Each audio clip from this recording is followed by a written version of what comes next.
Coming up on a Friday edition of OGP, we break down some takeaways from the OTAs. Andy dials up a 2-minute drill as we ask the questions. How much do we want to read into the success of Daniel Bellinger, the shortcomings of Darius Slayton, and other position battles that could be indicative of the starters come week one? We break it down right after the theme music.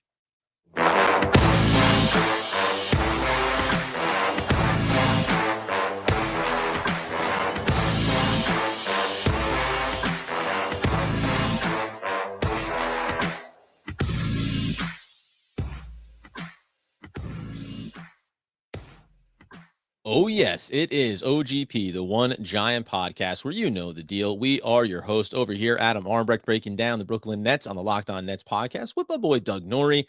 And over there, it is the healthy, wealthy, and wise seasoned generational ticket holder for the New York Football Giants, Mr. Andrew Mackiewicz. Hey, did we have a wardrobe meeting before the show started? I was going to say, did you dial in the orange? I don't know if most OGP listeners know. I am a proud Syracuse graduate. I'm glad that you're wearing orange for the same cause, Adam. It's fantastic to see today.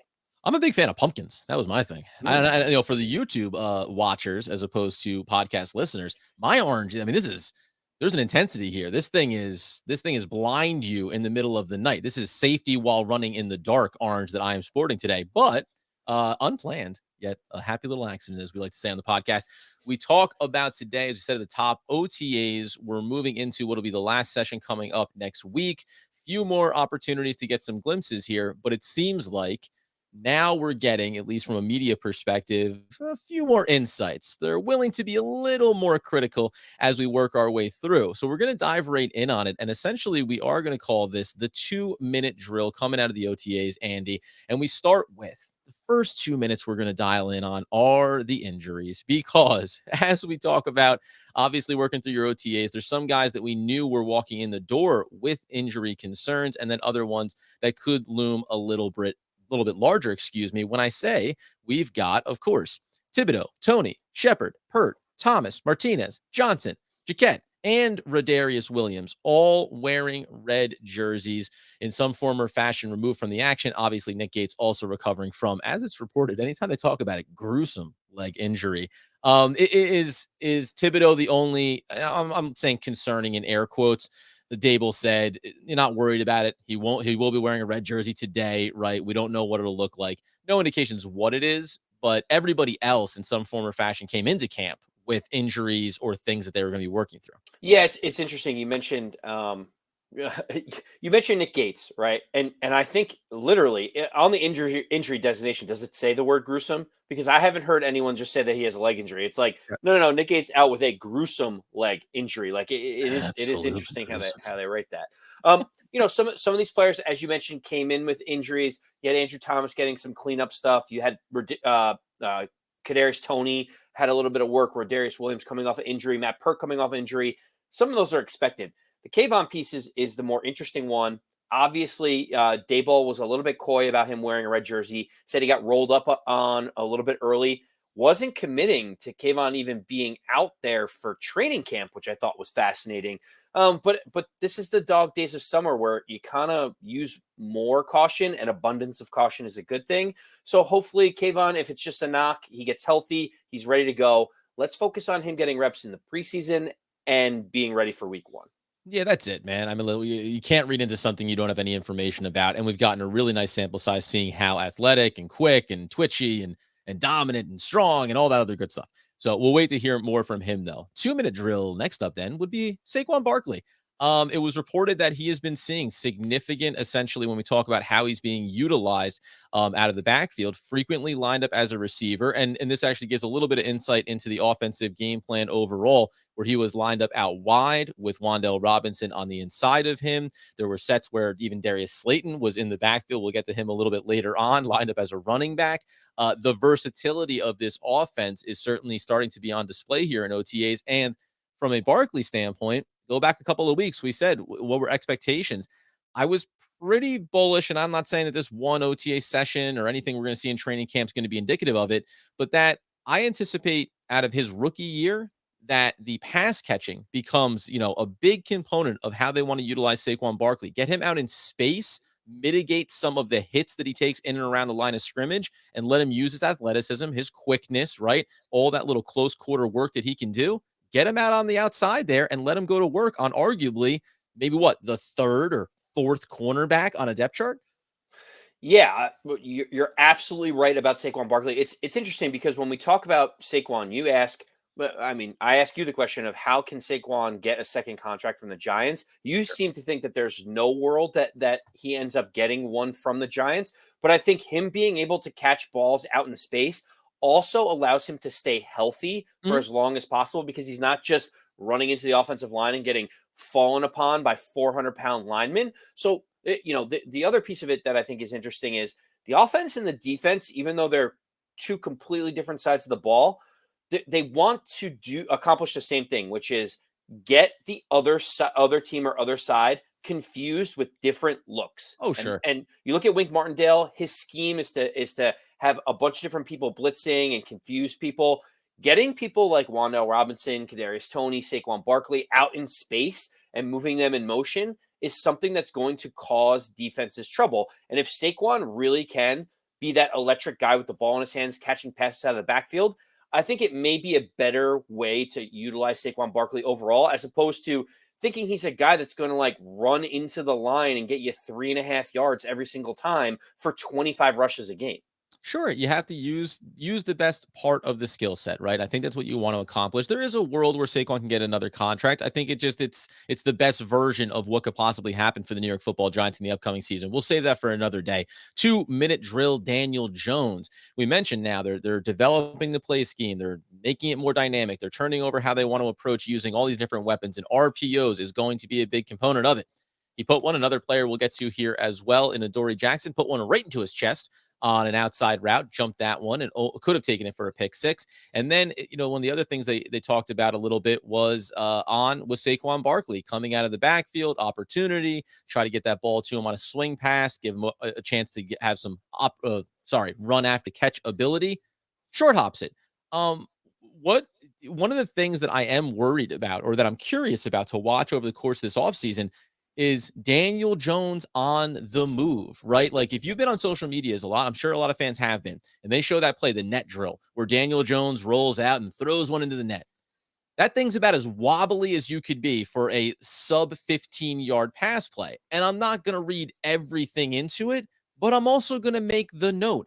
That's an area of his game that he struggled in, whether it was under pressure or not. When he rolls out of the pocket and has to throw on the run, things start to break down. You talk about the deep ball opportunities. He's not a guy, from what we've seen so far, that has the flick of the wrist throw, right? He doesn't have that Aaron Rodgers flick where I'm on the run, I kind of do that little pot of beret with my feet, and I throw this thing 45, 50, 60 yards downfield. He needs to set his feet. Is that something that you're looking for? I'm not going to say, is it a problem? Is it a concern? But do you want to watch for that over the course of this offseason to say, Daniel Jones, you have to show me that on the run with mobility, you can make the plays, even the short, quick passes, etc. The interesting thing is I've seen multiple reporters in OTAs come out and say, if you love a guy that throws a beautiful deep ball, look no further than Tyrod Taylor. Hearing that is not a good thing when you're talking about our backup quarterback is the one that you're looking at throwing a beautiful deep ball. You're like, how about we focus on our potential franchise quarterback, Daniel Jones? Now, look, everyone's seen that clip that you mentioned. He did have fast footwork. He was super accurate in that video that you're showing. Those are all positives. But again, the issue with Daniel Jones is turnovers and inconsistency. You feel like you see him make amazing plays, and then you also see him, and it's like head scratching things. You're like, how is this happening? Consistency is going to be king. You have to, if he's going to throw a little bit of a wobbly ball or he's not going to be able to be that accurate on the run, just be consistent with the looks that you're making and know what your limitations are, because that's going to lead to less turnovers in the end. So interesting. One of the things that we talk about, we're going to get into our next player here, someone that could be catching passes from Daniel Jones. Is that for Daniel Jones in this offensive system, we always talk about staying ahead of schedule, right? Picking up the 4 or 5 or 6 yards on first down, so you have a second and short, second and reasonable. I think this offensive system is going to have more boom or bust plays as well, so you can always make up for it. And also, When you have it, you want to take it. And that's what I think Daniel Jones probably needs to start with first, is get the things that are supposed to be guarantees and then worry about the explosive plays later. Darius Slayton up next on this one. You mentioned that Tyrod Taylor thrown a beautiful deep ball, and he was looking for Darius Slayton, who beat the deep coverage and unfortunately dropped it. He dropped another one in practice as well. Brian Dable has spoken highly of how Darius Slayton has looked over the course of camp. When we talked about the injuries, I'm throwing in Colin Johnson as a for instance, him being hurt, right? When you have someone ahead of you on the depth chart and he's dropping balls, this is when one of these other wide receivers can have some success. We've heard a little bit about Davis Webb and some of the other backups, but Dable has spoken highly about him and he's dropped some balls. Do you think that Darius Slayton can play himself out of a role by not catching OTA passes? So what I find interesting is Art Stapleton, who is a well-known beat writer for the Giants for NJ.com. He came out yesterday and said if the Giants wide receivers are healthy and leave Sterling Shepard in a different category for now, I could see Galladay and Toney on the outside with Robinson working inside. Obviously, Toney will move around elsewhere, but likely more on the perimeter than last year. And so when he said that, my initial reaction was like, where's Darius Slayton? Like, he didn't mention Darius. He's like, we'll deal with Sterling Shepard later, but assuming everyone's healthy, it's Galladay, Toney, Wan'Dale Robinson. He didn't mention Slayton. And to me, that's pretty interesting. Slayton needs to be showing up and showing out in camp because there is so much talk about him having, trade interest from different teams like the Baltimore Ravens. There is the cap savings that the Giants could get. There is a plethora of wide receivers that are here in camp. I'm concerned just even hearing beat writers say, imagine a world with these wide receivers and Darius Slayton is like 5th or 6th on the list at this point. Well, yeah, I know, but you just listed the players. He's 4th. He's not 5th or 6th. He's 4th. He's behind Kadarius Toney, Wan'Dale Robinson, and Kenny Galladay, right? And to your point, now listen, again, this is what I think about when the health of Kadarius Toney. We said going back to last year, this is a kid that's capable of lining up on the outside. We don't necessarily look at the same way for Wan'Dale Robinson, at least with consistency.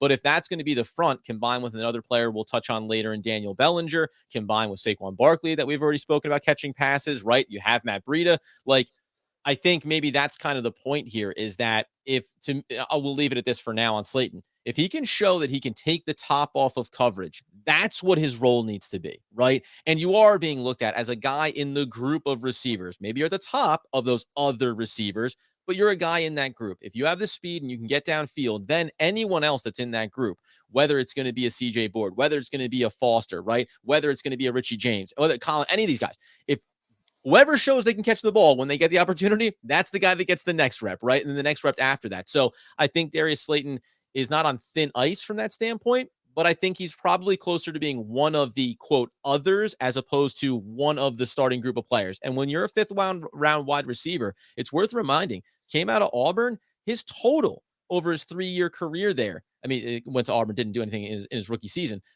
79 catches for 1,600 yards, right? 11 touchdowns. The 5 and 5 in the last 2 years is what you liked. 29 catches and 35 catches.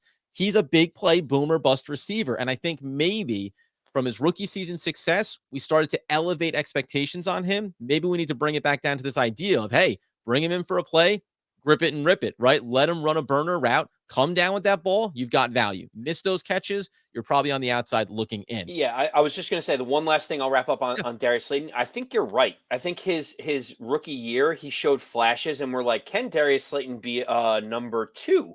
Or like what type of wide receiver is his ceiling? And we kind of elevated him to a 1A or a 2, when in fact, if he's a complimentary 3 or a 4th wide receiver that can take the top off of a defense, maybe that's the role that he's best suited in. Yep, and so we'll certainly keep an eye on him as we work our way through camp. 2-minute drill over on Adoree Jackson. Mentioned Daniel Jones throws the ball on the outside. Jackson jumps the route, hits him in the chest. Can't make that catch. This is where training camp reporting takes a little bit of a more aggressive turn, as we've been saying, because it wasn't just that he didn't make the interception. They went on to say Adoree Jackson dropped what should have been an easy pick 6 off of Daniel Jones, stepped in front of the receiver on the sideline throw, and dropped a ball that hit him right in the chest. Jackson has only 3 interceptions in his 5-year career and often struggles to catch the ball. I was like, dude, we just elevated this guy to the number 1 cornerback after moving off of James Bradbury. He's the future of the position, and OTAs was nothing about glowing reviews. It wasn't, did everything right, has to be able to complete the end of the play for a pick six. It was like, I don't know, this guy doesn't catch a lot of interceptions, does he? Do you what are the expectations for him? We can get off of this individual play, but what are your expectations for him over the course of this offseason? Because he is the number one cornerback now. He does need to be he's the veteran leader of that unit, in a lot of ways. What can he show over the course of training camp? Is it sticking with some of the speedier guys, right? Showing if Tony's up on the outside, hey, I can still hang with quick, twitchy guys, whether they're running deep routes or trying to work themselves over the middle. Look, Adoree Jackson signed a 3-year, $39 million deal with the Giants. That's money. That's big time money. I don't want any excuses from Adoree Jackson dropping passes. So when I hear that concerns me. The one nice thing is when James Bradbury was released by the Giants, Adoree Jackson sent a text out to all the other cornerbacks and was like, this is the business side of things, but what this does is it presents an opportunity for one of us to show up and show out and earn that number 2 cornerback position. We have to stick together. So he started that number 2 cornerback position behind me. Yeah, I mean, clearly I'm the number 1 guy. But what he's saying is it's our opportunity to shine. Let's go together. And he started showing those leadership qualities off the field that you really are hoping that he can have, considering the salary that he makes. So you have the off the field piece. The on the field piece is, look, he's a cornerback for a reason. If he could catch the ball, jokingly, he would be a wide receiver. That's the whole point. It's like maybe Darius Slayton should be a cornerback, right? If he's going to continue to drop balls. But Adoree Jackson needs to show, to your point, that man-to-man coverage in press coverage, he can still guard at an elite level. If he can cover man-to-man at an elite level in press coverage, I have no qualms with him dropping passes. His whole goal is to be able to make sure that he gives up the big plays and allow guys like Thibodeau and Ojulari to get to the quarterback while not allowing one of the 1 or 1A wide receivers to get open. If he does that, I don't care about the drop balls. Play really good press coverage. That's all I'm asking from you, Adoree. Yep, I love it. Force the offense to look somewhere else. That's your goal as the number 1 cornerback. Have the quarterback drop back, look over to your side of the field and say, it's not there. I may come back to it, but it's not there initially, right? Try to hold up in coverage and let someone else, like Xavier McKinney, like maybe Aaron Robinson on the other side, right? Like another safety we're going to get to here in a second, make a big play in the secondary for us. Last kind of quick 2-minute drill here is going to be on Shane Lemieux. He continues to be getting the first starter reps there at left guard. We'll throw in the little note here. As we said, Thomas still in the red shirt. Ezeudu still filling in on the first team, getting reps at the left tackle position. I just think it's good for the rookie to be getting reps and on the line. We said this. I feel like, and we'll be quick on it, that somehow it comes across as though we don't like Shane Lemieux and we don't think he could be a starter and we think that he's a garbage player. It's more just that we want him to prove it. The 17 reps at the beginning of last season before getting hurt wasn't enough for us. There's a good sample size his rookie year, needs to build on it. He continues to get nothing but praise from Bobby Johnson, from the coaching staff. It looks like right now, if we're going to take something away from these OTAs, is that he may be entrenching himself there at the left guard position, understanding, at least at this moment, Ezeudu isn't there to try to push him because he's filling in alongside of him instead of from behind. Well, you mentioned the big piece of this. So Shane Lemieux getting his flowers during OTAs is great. We want him to succeed. If he ends up being the guard of the future and everyone's like, he's come into his own, that's what we want. We want, it doesn't matter who it is. It just matters that we have a really good guard alongside Andrew Thomas. And when speaking about Andrew Thomas, I am the one thing that I'm looking out for, whether it's going to be mandatory minicamp or during, the full training camp or the preseason, is when Andrew Thomas is healthy and playing, is Joshua Ezeudu pushing Shane Lemieux for the guard role? Because right now it's a big question mark. Ezeudu has to fill in for Andrew Thomas because Andrew Thomas has the red jersey on. When Andrew Thomas is back, how are the reps being split? And if you don't be surprised at that moment, if all of a sudden they're like, oh, Ezeudu is now splitting first team reps with Shane Lemieux. I don't think this question is going to be answered until we start getting a fully healthy line. And it starts with Andrew Thomas at the left tackle position. I like it. I love it. I want more of it. We'll see how that plays out over the course of training camp. And obviously, we want Andrew Thomas to get fully healthy too, right? I mean, that's a part of it now. Injuries are a concern, a little bit of a concern with him. And I don't want to pull back the curtain too far here. But again, everything is always big picture. This regime brought in Evan Neal, right? We think we love Andrew Thomas, but they are also preparing for any eventuality over the next couple of seasons as well, whether it's production, which we don't think will be the issue, or health, which could be the issue. Let's I said that was the last kind of major one. These may extend a little bit, but 2-minute drill. Dane Belton. Where was he, Andrew Mackiewicz, when he showed up there at OTAs? Oh, so interestingly, yesterday he was getting first team reps at the safety position. And Oopsie the daisy. reason why this is interesting is because while everyone, the same way Shane Lemieux, everyone thinks that we're an anti Shane Lemieux and anti Julian Love podcast. That is not where we're at. We just want the best players to be on the field and Totally. suited in the best situation. I am excited to see Dane Belton being able to get a little bit of first team reps, get some of this experience, underneath. Don't be surprised if he's pushing Julian Love for a starting role Yeah. as we get into mandatory minicamp, we get into some of the preseason games. This is just the start of getting him some of these really important reps. They're clearly important for Belton, and I'm excited to see him start dipping his toe a little bit into what we think could be him starting at some point this year.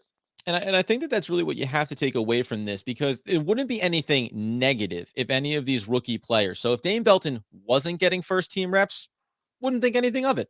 Young player coming along, learning the system, right? Especially in OTAs. The fact that he's getting some first team reps tells you that he's already coming around that curve, right? He's shown that he has an understanding, and they want to get a look at what he could be amongst the other starters. Because a big factor here is, as you say, want the best players to be out there. This is a guy that won. Just like we talked about Kayvon Thibodeaux, I think he fits the mold of Wink Martindale's system. He has the skill set that Wink Martindale wants out of the safety position. The other big piece is you want him playing alongside Xavier McKinney. You want him playing behind Adoree Jackson, behind Robinson, behind Thibodeaux and Azeez Ojulari, right? Like, you want to see how he functions amongst the best talent on the roster too. Because if you see a guy getting reps with the second team, well, he could look impressive by comparison to some of the lesser talent, and then that could be a little bit of a mixed bag. Or he can maybe look like, hey, it looks like he's doing okay, but where's the reliability and consistency of the players around him, right? Now you put him into a situation where he has all of the best players with him. If he continues to look good, that's where I think you can continue to push. And ultimately, I think playmaking is going to be a big factor here. And that's where the difference, as you said, not that I don't like Julian Love. I just think that Dane Belton is going to be a more dynamic playmaker in this defense. And that's what Wink wants. Yep, exactly. You're 100% right. Playmakers on defense, because we want to dictate what is happening. We talked about James Bradbury, Logan Ryan from the previous regime. They had a different skill set that was maybe a bettering in zone coverage, cover two, just do your job in this spot. Now Wink Martindale is saying, I want to create as much havoc as possible. Who are the wreckers on this side of the ball? And you talk about Azeez Ojulari, you talk about Kayvon Thibodeaux. Dane Belton feels like that kind of guy from the safety position that can get after the quarterback and get after him quickly. All right, now we get into an interesting spot. The last two names on our list would be a bit of a contrast here for Andrew Mackiewicz. First up, Daniel Bellinger. He continues to do only what he's supposed to do, only impressing coaches, only impressing media members. He's catching everything thrown his way. Again, we don't overreact on the negative side if it's a player that we think can do well. We're not going to overreact on the fact that he only seems to be getting glowing reviews out of camp. However, also someone who's getting some first team reps mixed in there. And now I would say, while it's not a lock, if OTAs told us anything about him, it's going to be that there's a really good chance that he could actually be the outright starter week one. Yeah, I mean, with Daniel Bellinger, he literally is forcing his way to be the starter week one. Physically, he shoved Seals Jones out of the way. It was very upsetting. You're borderlining saying it was assault. That's Yes. what you're saying in terms assault, of Jordan brother. Akins and Ricky Seals Jones. But in all seriousness, this could be the feather in the cap for Joe Shane and Brian Daboll and Mike Kafka.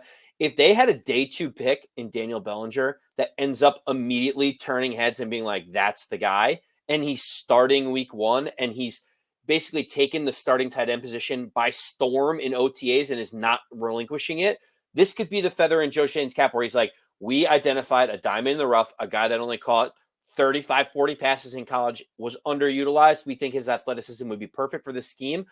I am excited about Daniel Bellinger.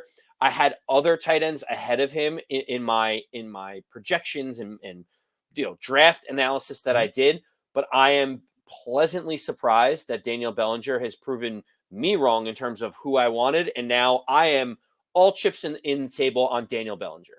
And again, you're not putting big roadblocks in Seals Jones necessarily, right? You kind of set Right. the kid up for success, as you should. So we'll see how that plays out. Now you're willing to go all in on him. Feather in the cap was the words that you just used here for a later round pick, tight end that could work out for the Giants and be a starter. Feather in the cap.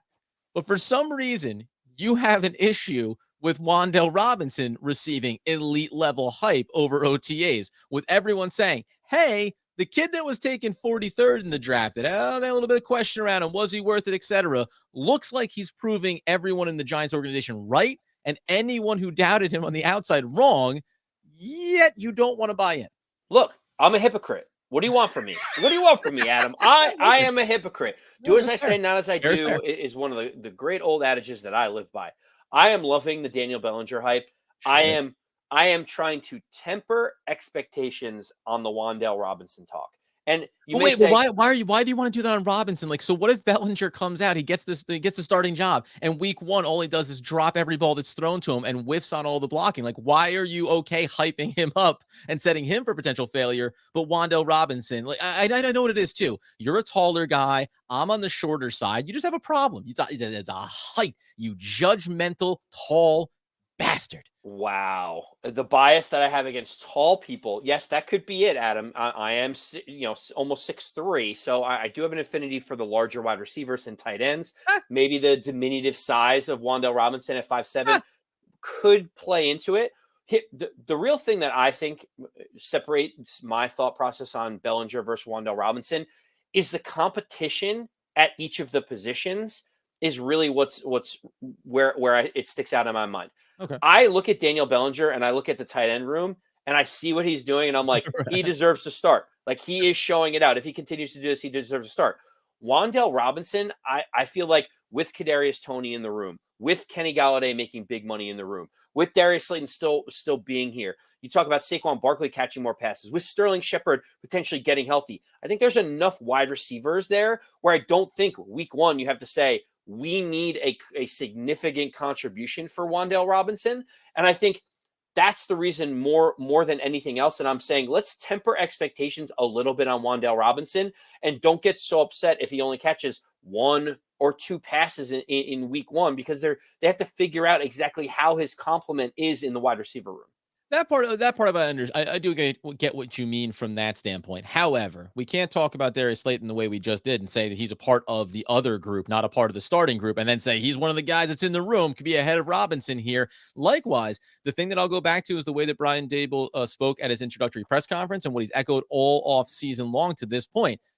Guys who show up, who understand it in the film room, who execute it on the practice field, are going to get the reps on game day. So if Robinson is showing it and showing that he knows how to do it, that means that they are going to find a way to get him opportunities. And I'll say, again, this is the guy that I'm bullish on inside that wide receiver room. Do I think that Kenny Golladay can end up being productive this season for the Giants? Yes, I do. Do I think his price tag matters at all to how they're going to utilize him? No. And I think that he's going to benefit off of what Kadarius Toney is doing and what Wan'Dale Robinson is doing for them. And you can put Bellinger in that mix. You can put the pass catching backs into the mix as well. But the most dynamic version of this team week one is Wan'Dale Robinson being involved. And again, it's only bullied by the fact that you're seeing him be productive on the field in OTAs. We know as we get ourselves out the door here, we'll keep an eye on this stuff. He has to continue to prove it as we work our way through. Daniel Jones has to continue to get in the ball. Mandatory minicamp will be coming up June 7th to the 9th. So we'll get one last look with everybody there. And maybe we'll see some nice first team reps, see who comes back out of those red shirts as well. Before we do, though, as we like to say, Andy, at the end of the day, closing thoughts, you can add one more tidbit on Robinson if you want. I think you're just scared. You're scared to love again. I know who it is. It was Sonoris Moss. That's what did it to you. Sonoris Moss is the one that did it to you. It's still in the back of my mind. I know I said I wouldn't mention the name, but Sky Moore was a guy that I was really excited about. Jesus, with Sky Moore. I mean, he's had a hamstring injury in OTA, so you haven't heard much of his name. Well. So you haven't heard much of his name. Come in prepared to have success. But listen, at the end of the day, my one thought in all of this is, under Brian Daboll, Josh Allen threw the ball 646 times last year. You talk about Wan'Dale Robinson being electric. We already know what Kadarius Toney can do. They talk about Saquon Barkley being able to catch passes out of the backfield. Again, this all relates to Daniel Jones. I could see Daniel Jones throwing 600 something passes this year because of all the weapons at his disposal and then figuring out how to manipulate yards out of the passing game. It just gets me excited about all these different weapons and the creativity that Daboll has shown previously in Buffalo. Maybe that translates over to Daniel Jones and all these weapons we mentioned. Oh, of course, so much of this is going to be predicated on how Daniel Jones plays. And this is about, we always say, the extended running game is what short passes and passes behind the line of scrimmage are. So that's how you manufacture success in today's NFL. It looks like the Giants are moving in that direction. Mandatory minicamp. We'll break that all down. You get us over on YouTube. You like, subscribe, get into the comments. Let's chop it up over there. Get the podcast wherever you get those needs fulfilled. We appreciate the support. We love the conversation. And until next time, friends, enjoy the weekend first and foremost. Yes, and sir. as Andy Mackiewicz would want, need, and nay, demand that people know. As always, let's go Big Blue.